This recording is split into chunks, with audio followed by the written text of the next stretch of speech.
first time here, welcome. If you've been here before, welcome back.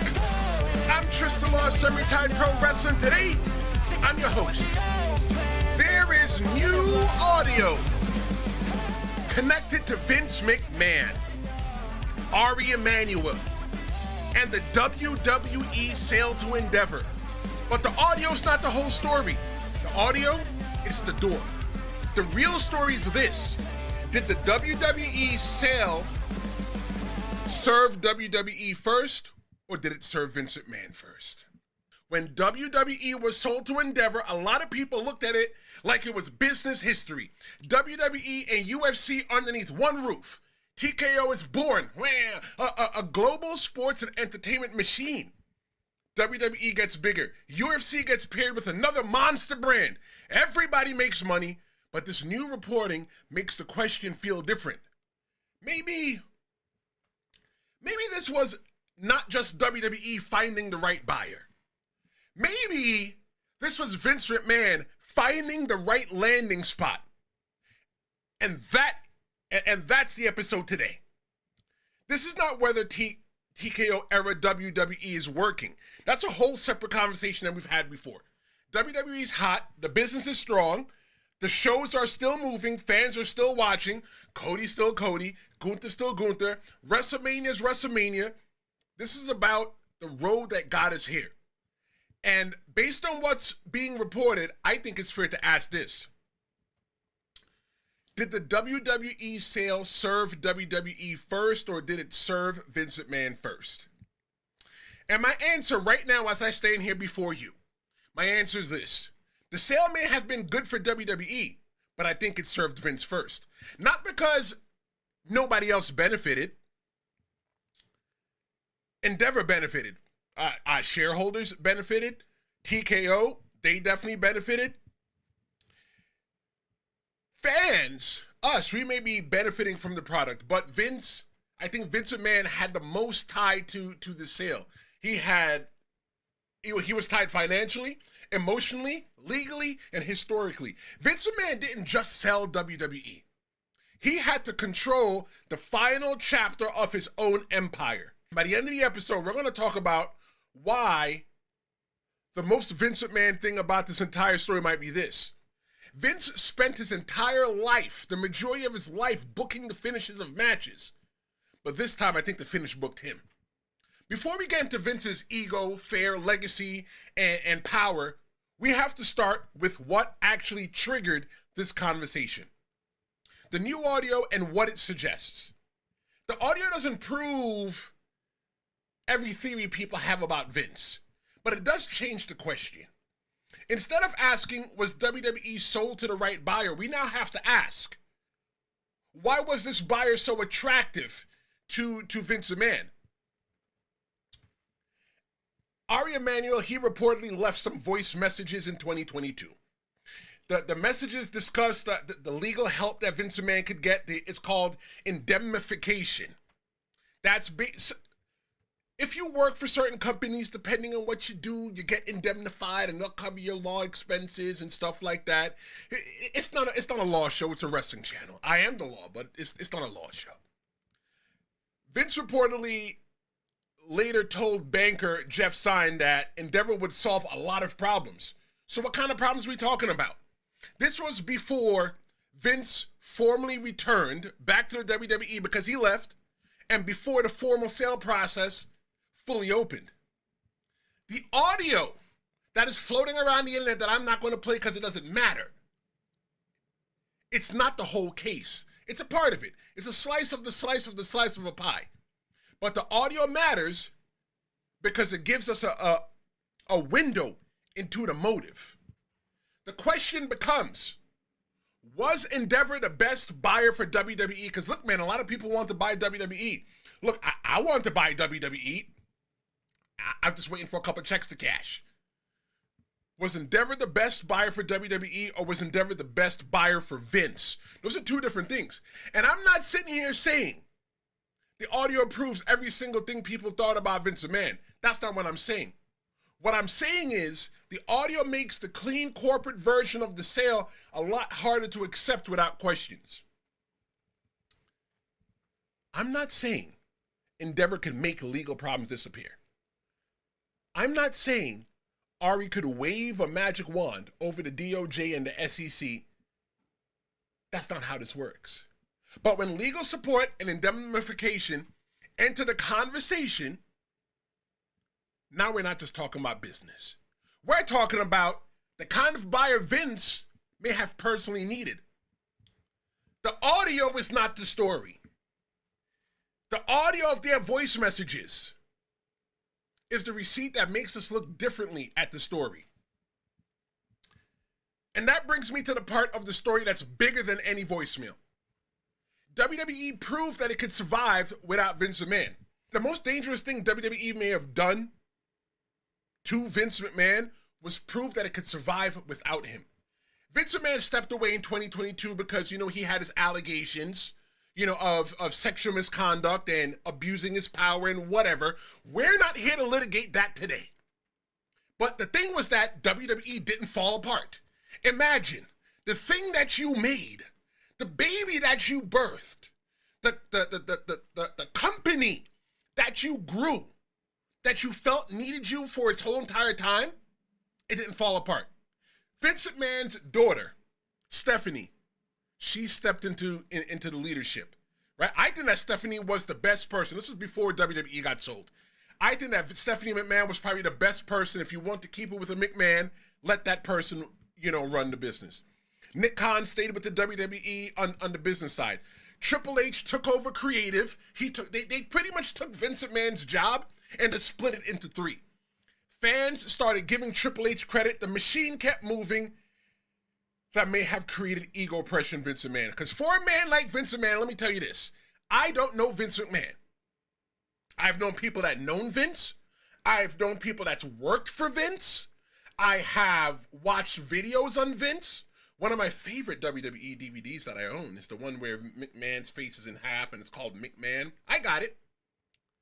For a man like Vince, WWE surviving without him may have felt like a threat to his identity. And like I said, I don't know Vince personally. I'm not pretending to be inside of his head. We're both Virgos. But based on what people have said about Vince, based on public interviews, based on how he's carried himself in wrestling history, I think this is where the character study begins. And you guys know I love studying character. WWE did not just survive without Vince.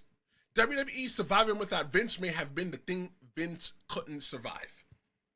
Vince McMahon built the WWE from a regional wrestling company into a global monster. For those of you who don't know the story, I'm going to give it to you real brief, fast, and quick. The WWE, when Vince McMahon bought it, it was only in charge of the Northeast. Pro wrestling was segmented all over the United States. Wrestling was regional. Based on where you live would be pretty much what you got to see on your local television. But Vince McMahon bought the company from his father, Vince McMahon, and said that I'm going to turn this thing global. Before, if you knew about a wrestler in California, it wasn't because you watched one show. It's because you saw it in a magazine or you got a tape or something like that. Before Vince McMahon took over the WWE, the only way you knew about Hulk Hogan was when he came to your town and wrestled for that local promotion. But Vince McMahon said, nah, we're not going to cut this whole entire thing up anymore. I'm pretty much just going to play Monopoly and take the whole entire thing. The reason why Pro WWE is a global monster is because of the work Vince McMahon did in the 80s, and it all started, I think, with WrestleMania 1. WrestleMania 1 represents Vince McMahon betting on himself. That was his money. That was his money. Vince McMahon, if WrestleMania 1 failed, pro wrestling would look differently today. Vince McMahon would have been in the poorhouse probably. And I say all that to say this. The WWE wasn't just a job to Vince McMahon. This is not just something that he just did just to do. This was his empire that he built. So if the empire keeps moving on without him, I think that changes the psychology. WWE being strong without Vince creates the question, was WWE the problem, or was Vince losing control the problem? WWE moved on without Vince, but Vince still had the power to decide where WWE moved next. So when Vince McMahon comes back, I don't think it was one thing. I'm talking about when Vince left the WWE because of the allegations and stuff like that. I think there were three things at once is the reason why he came back. Listen to what I'm saying. The first thing I think it was that it was a power move. The second thing that I think it was that it was an emotional reaction. And the third thing was business strategy. Let's talk about that. I feel like a Trick Williams. Let's talk about it. Vince's return feels like ego and fear fighting for the steering wheel at the same exact time. I think that it was 60% ego, the reason why Vince McMahon came back, and 40% fear. Vince McMahon didn't have to come back. Vince McMahon could have just went away and never looked back at pro wrestling again. But it was a power move because the WWE moved on without him. It was a power move because Vince remained the controlling shareholder. He could have just left. He had the ability to force his way back into the room, and that's what he did. WWE could move on creatively and operationally, but he could still remind everybody who had the ultimate power. WWE released a corporate release in 2023. This was before they became TKO. And it said that Vince returned to the board of directors as a controlling shareholder and removed 3 board members while adding himself. When you look at the emotional reaction, you have to look at it like this. Vince McMahon built the WWE. Vince McMahon took the big swings. WrestleMania, big swing. The Rock and Wrestling connection, big swing. Consistently putting pro wrestling into stadiums, big swings. Making sure that the WWE the machine still worked during the pandemic era when every other live and entertainment programming was figuring out what to do. He took the big swing. WrestleMania, it changed the future of the company. This company, the WWE, is always tied to the identity of Vince McMahon. You can't tell the story of Vince McMahon without telling the story of the WWE. You can't tell the story of the WWE without telling the story of Vince McMahon. They're intertwined and they're married until the last day. Until the last day. In 100 years from now, when they're putting on wrestling matches on the moon, they're going to say, oh, well, this is just as big. The first wrestling match on the moon or on Mars or wherever they decide to colonize. If we can make it that long as a society. Buzz yourself. That ain't what we're talking about. You're always going to say, this is probably just as big as the first WrestleMania, ran by Vince McMahon. The identity of the WWE is always tied to Vince McMahon. If the company can go on without him, let me tell you, man, that would have to hurt. I don't care what Vince McMahon would ever tell me if I ever met Vince McMahon. I don't care if Vince McMahon says to me, well, you know what? It didn't hurt. It had to hurt a little bit. A lot of people always said that Vince McMahon was not going to leave the WWE until he was dead. And Vince McMahon wasn't even dead yet, and he was forced out of the WWE. So why did he have to leave? Granted, whatever the allegations were, and like I said, we're not going to litigate those allegations today. I've talked about it before. But that hurts. That would have to hurt. When you look at the business strategy, though, of Vince coming back, look, man, WWE was hot. The media rights were valuable, right? And I think the pandemic did the WWE really well because when there was nothing else on during the pandemic, pro wrestling was still there. WWE, in their bubble that they created to put on their live events, is the reason why the NBA got to put on their bubble. Everybody took a little bit from the WWE, and they don't watch wrestling because wrestling is fake. Yeah, all right, no problem. But the media rights are valid because there was nothing else to really watch for a time. That was live, fresh, new content other than news. It was only news and pro wrestling. That's literally what it was. News and pro wrestling. And hopefully Peacock or Netflix or whatever would get a brand new movie that we can watch. Everybody saw how valuable WWE was. The live content that they have, the Raw, SmackDown, it's valuable. A sale can maximize value.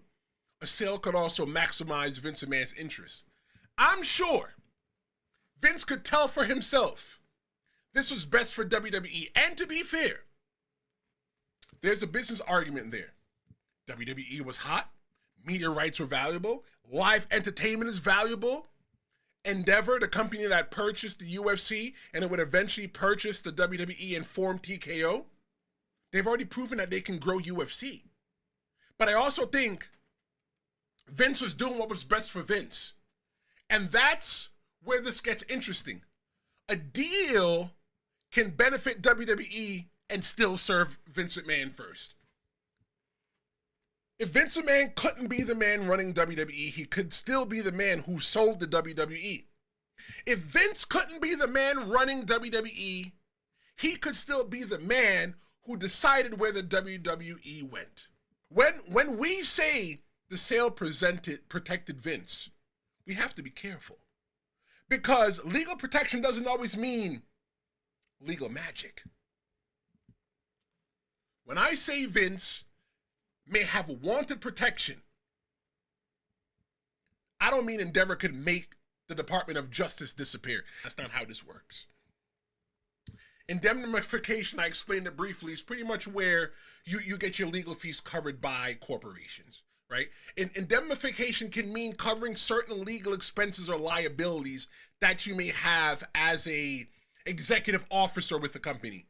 And that doesn't automatically cover everything. From what I remember hearing, that Vince McMahon still had to pay Endeavor or TKO back money. That probably was what the money was.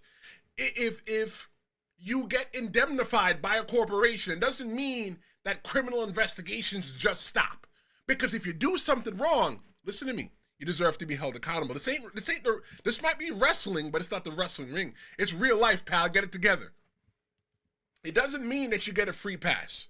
But it can mean a lot when someone is facing expensive legal pressure. Look, if you're Vince McMahon and you knew all the legal pressure that you were going through, you want to spend your own money, or you want the corporation that you're with to cover a bunch of it? Even though I am the author of I Ain't Rich But I'm Good, and you can grab your copy at IAin'tRichButI'mGood.com, and I also have a free downloadable version up there. The ebook should be coming in a few days. Even I'm the author of this book here, right? I still like to save my money. I don't want to spend my money. If I could spend somebody else's money to get the protection that I need, you think I'm not? I think that's what Vince McMahon did. Indemnification is basically corporate protection. It can mean legal fees. It can mean expenses. It can mean the company backing you in certain situations, but it is not a magic shield. It does not make criminal issues disappear. It doesn't mean that everything gets covered no matter what. But if you are Vince McMahon, the man, and you are dealing with legal pressure, investigations, shareholder issues, public scandals, and potential civil problems, meaning that he can get sued, then a buyer willing to discuss legal support is not a small thing. It's a major thing. Maybe Endeavor was the only corporation, the only people that were sitting at the table getting ready to buy, that were saying, you know what, Vince, we'll protect you. We'll make sure that you're good, right? I'm not saying that Vince McMahon was trying to escape prosecution. I'm not saying that.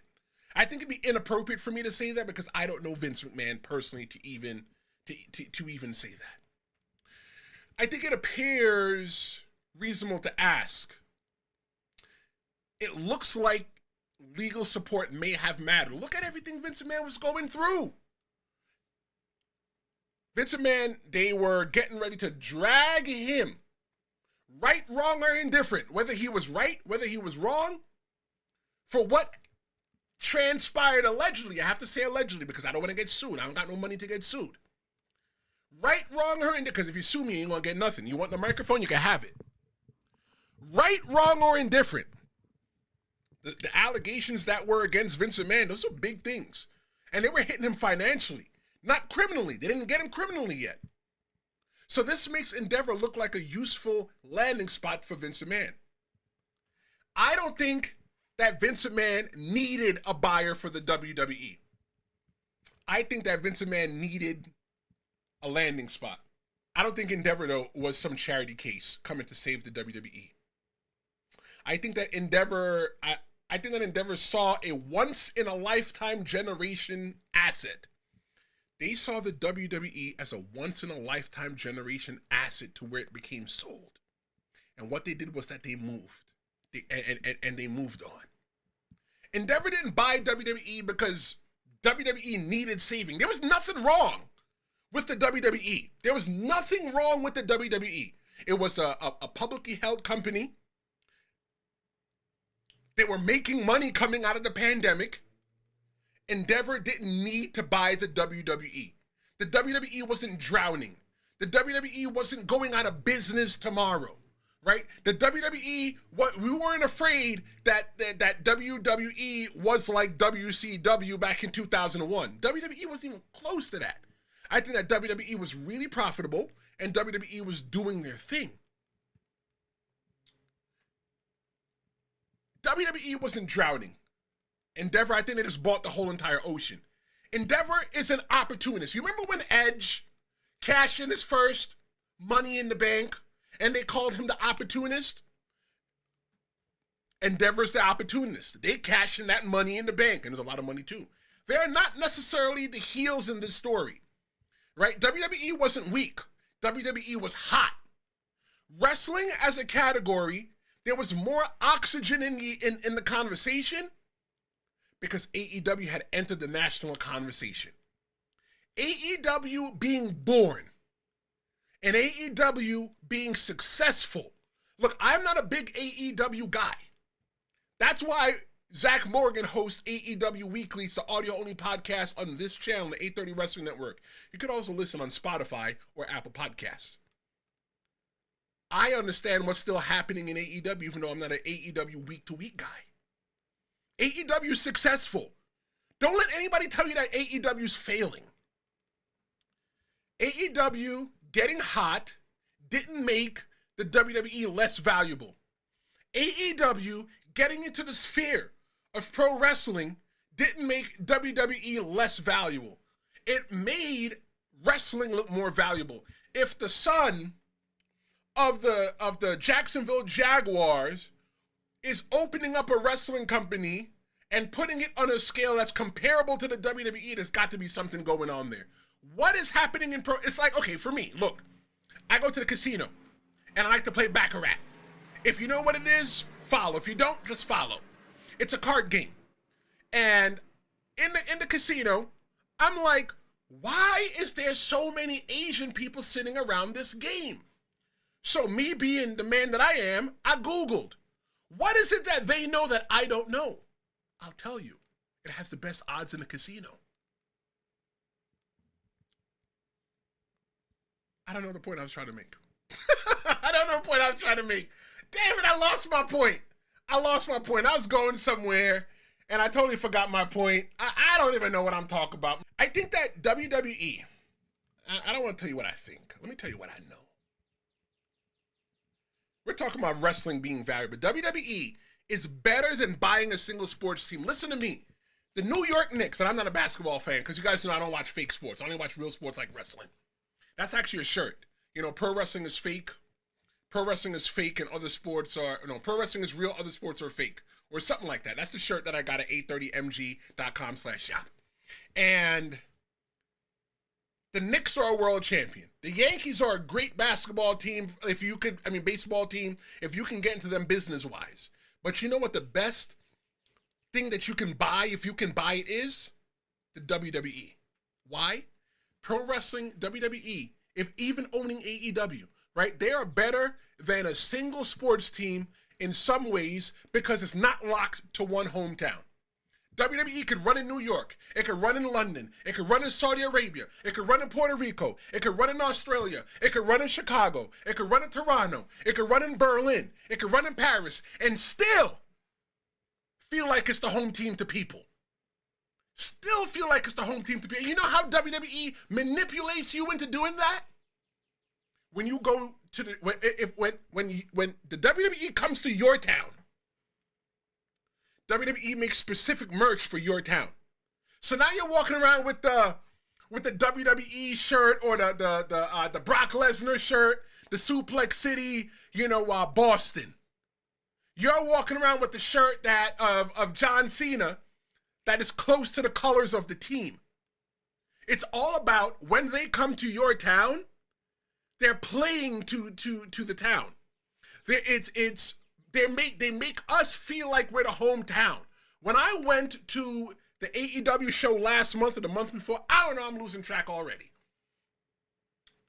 It felt like AEW Double or Nothing was just for New York. At the end, they said, "Thank you very much, New York City, and have a great night." WWE is so unique because they could run any city, any country, and make it still feel like the home team to somebody sitting there. WWE has live events, they got media rights, they got licensing, they got global fan loyalty, they have intellectual property, they have decades of footage. You understand that the WWE owns footage from the 50s. They own over 70 years of pro wrestling footage. Everybody that you've ever loved hopefully probably walked through the WWE doors, and WWE has a video on them. Even your favorite indie wrestlers probably has WWE has videos on them. WWE has characters, they have history. They own it all. TKO's official close announcement said that WWE and UFC together serve more than 1 billion fans and produce more than 350 annual live events. Look, man, let's understand this, though. WWE is carrying all the weights of those 350 live events, right? You've got 52 Raws, you've got 52 SmackDowns, you've got 52 episodes of NXT, then you got 4 episodes of Saturday Night's Main Event, you got 12 episodes of pay-per-views for the WWE. You got 12 for NXT. Then you have 52 AAA events. They put on a lot of shows. They put on 350 annual live events. Endeavor held 51% control, and WWE held 49. The WWE shareholders held 49. I don't blame Endeavor for wanting the WWE. Like I said, I want the WWE. If I had the money, I'd want WWE too. Maybe what we could all do is start a GoFundMe and put it into an account and have the money accrue interest. So if WWE ever goes up for sale, we could just be like, haha, the 830 Wrestling Network owns it. And we could all, you guys all be shareholders. I'll run it. I'll book. Maria, you could be in charge of travel. Hill Vega, you'll be in charge of talent relations. Fernando, you could book Raw. Let's see, Trey, you can book SmackDown. We could do all that, right? WWE wasn't some dying company. This was WWE, a global touring branding, a media rights machine, a content library, intellectual property, characters, history, fan loyalty that travels around the world. A lot of people watch WWE now because they watch it with their grandparents. You can't say the same about WWE, about AEW. You can't say the same about AEW because those people that are watching now, most of them probably even haven't had kids or even grandparents yet. There's going to be a generation that's going to be like, I watch AEW with my grandpappy. AEW getting hot didn't make WWE less valuable. It made pro wrestling look more valuable. That's the only reason I think that WWE and because AEW got into the conversation, I think that's the reason why shows like Dark Side of the Ring could exist. I think the reason that AEW get into the conversation and wrestling being so hot and getting hotter is the only reason why Unreal gets to exist. It's the only reason that I get to exist, right? Because if pro wrestling wasn't really that popular, there'd be people with their attention someplace else. Which your attention is here. Endeavor didn't have to create the storm. They just had to know when to buy the house in the rain. This is where the sale process becomes important. Because the question is not just whether Endeavor was a good buyer. The question is whether the deal was steered before the race actually started. The issue is not just that the deal moved fast. The issue is whether the destination was picked before the race even started. I'm bringing in now Nick Khan as a supporting character.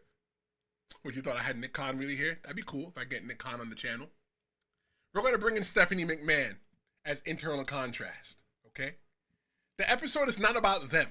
Vince is still the main character in this episode. Nick Khan is the business operator. Stephanie is the person who makes the sale feel less inevitable. Axios reported in January 2023 that Stephanie McMahon resigned days after Vince McMahon returned. And sources told them that Stephanie and Triple H opposed a sale. What did Triple H and Stephanie know that we don't know, right? What does Thanksgiving look like in the McMahon-Levesque house? Bloomberg Law reported that the court would presume several facts at trial, including that Vince's decision-making was influenced by Ari Emanuel's promises, that Vince had decided to pursue Endeavor before the strategic review, and that McMahon and Nick Khan worked with a financial advisor to steer negotiations towards Endeavor and away from other bidders. So wait a minute. Y'all telling me that Disney could have really owned the WWE, that it wasn't fair? I'm not saying that it was or it wasn't. I'm just saying based on what I'm reading, you know what? It smells like it. I'm not saying that it is, right? Because those things have to be litigated in the court of law and we need all the proof. But Nick Khan matters here. Because, man, damn it, I'm never going to work for the WWE now. They're never going to hire me after this episode. Nick Khan matters here, but I'm not making this a Nick Khan episode. He's a supporting character. Vince is the power. Ari is the buyer. Endeavor is the opportunity. Nick is the business operator in the middle. Every empire has a ruler, ask Obafemi. But every ruler needs operators. Vince may have been the controlling force, but Nick Khan represents the corporate side of how that force became a deal. Stephanie McMahon matters here because she made the sale feel less inevitable. WWE was not falling apart. She was in leadership in the WWE. Triple H was handling creative. Nick Khan was doing the business for the WWE. The company was functioning. So if WWE was strong, what problem was the sale really solving? I feel like Stephanie McMahon makes the sale feel like WWE didn't need saving and more like Vince needed solving. Now, but here's the funny part, and I said this before.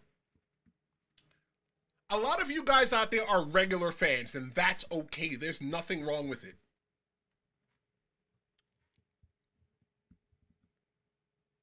A regular fan does not care about any of the things, about who owns WWE, about who's booking, who's anything. All you really care about is how it appears on your TV.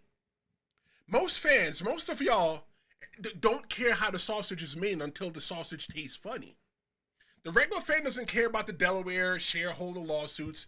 Y'all don't care about indemnification. Y'all don't care about strategic alternatives. Y'all don't talk about who's on the board of directors, and that's fine. There's nothing wrong with that. What you care about instead is you care about Raw. You care about SmackDown. You care about PLEs. You care about Cody Rhodes putting adrenaline in your soul. You care about acknowledging your tribal chief. You care about the storylines. You worry about the match quality. You care about the ticket prices. And you wonder, and you care whether your favorite wrestler like Obafemi is being used right. Vince McMahon still makes the news because he helped shape modern wrestling. But fans judge WWE by the weekly product. This does not change how fans view the TKO era WWE. It changes how we view the sale. The regular fan is not watching Cody Rhodes cutting a promo thinking about the Delaware court findings. You are watching to be entertained, and there's nothing wrong with that. Before, every bad creative decision was Vince's fault. Now every bad creative decision is Triple H, TKO, Netflix, the budget, the algorithm, the lighting, the vibes. Fans don't retire complaints. They just change the target. Some fans are fickle. Some fans are fickle. Yeah. But being fickle doesn't mean the business side doesn't matter. And that's okay if you don't like the business side. That's okay. The product we watch every week is shaped by the paperwork fans ignore. The regular fan doesn't care about the paperwork. They care about the product. But the paperwork decides who controls the product. The story doesn't change. The whole story of Vince McMahon selling WWE doesn't change Cody. It does not change Gunther. It does not change WrestleMania. But it does change how we look at the road that created TKO. This doesn't change the product. It changes the paper trail. The story does not mean TKO era WWE was bad. It doesn't mean the current product stops working. It doesn't make Cody Rhodes less over, Gunther less believable, WrestleMania less of a spectacle. It doesn't mean that fans have to find a new hobby on Monday nights. That wasn't the point of this episode. The point is that that WWE, the sale looks different now. When you look at the timing, the legal pressure, the power Vince McMahon still had, the company moving on without him, Stephanie stepping up, Nick Khan operating on the business side, Ari Emanuel and Endeavor sitting there like the perfect buyer, it becomes fair to ask whether WWE was sold for WWE first or Vince first. And my answer is still this. The sale may have been good for WWE, but it survived Vince McMahon first. WWE had the most to gain because Vince had the most to lose. The company, it was his empire. It was his legacy. It was his machine. He built WWE from a regional wrestling company into a global entertainment brand. He bet on WrestleMania. He changed the pro wrestling business. He became the most powerful man in modern pro wrestling. Then WWE did something that may have even been more dangerous than failing. WWE survived without Vince McMahon. The company kept moving on, never missing a Raw or SmackDown. The fans, we kept watching. The pro wrestling business stayed strong. If WWE could survive without Vince, then maybe Vince was no longer as necessary as he believed he was. So when he came back, the comeback was not just one thing. It was a power move, an emotional reaction. It was business strategy. Because if Vince could not be the man running WWE every day, he could still be the man who decided where WWE went. That's why Endeavor mattered. Endeavor didn't save WWE because WWE wasn't drowning. They saw the live events, the media rights, the content library. They saw us, the global fan base. They saw the value of WWE not being tied to one city like it's a sports team. They saw that wrestling was hot. They saw that Vince McMahon was vulnerable, and they jumped on the opportunity.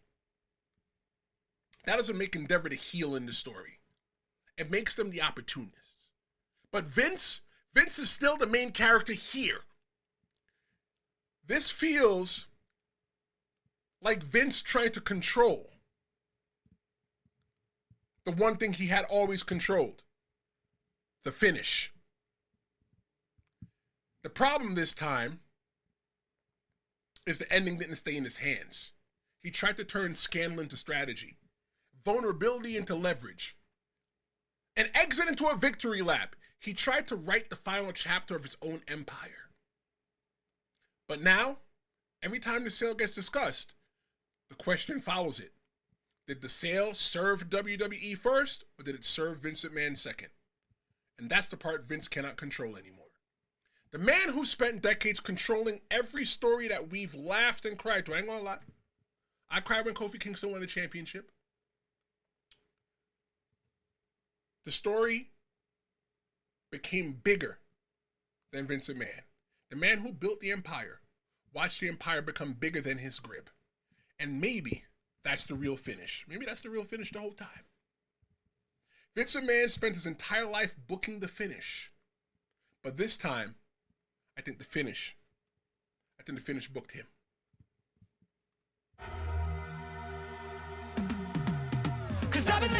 Guys, thanks so much for joining us today for another episode of the Tristan Law Show, episode 1 of season 5. It is no longer hot, but I'm still hot underneath the 6 lights that I got in the studio. I look forward to reconvening with you later on this week. Make sure you like, share, and subscribe. I'm Tristan Law. This is the Tristan Law Show, and guys, thank you so much for participating. I'll see you next time. Cue the dance.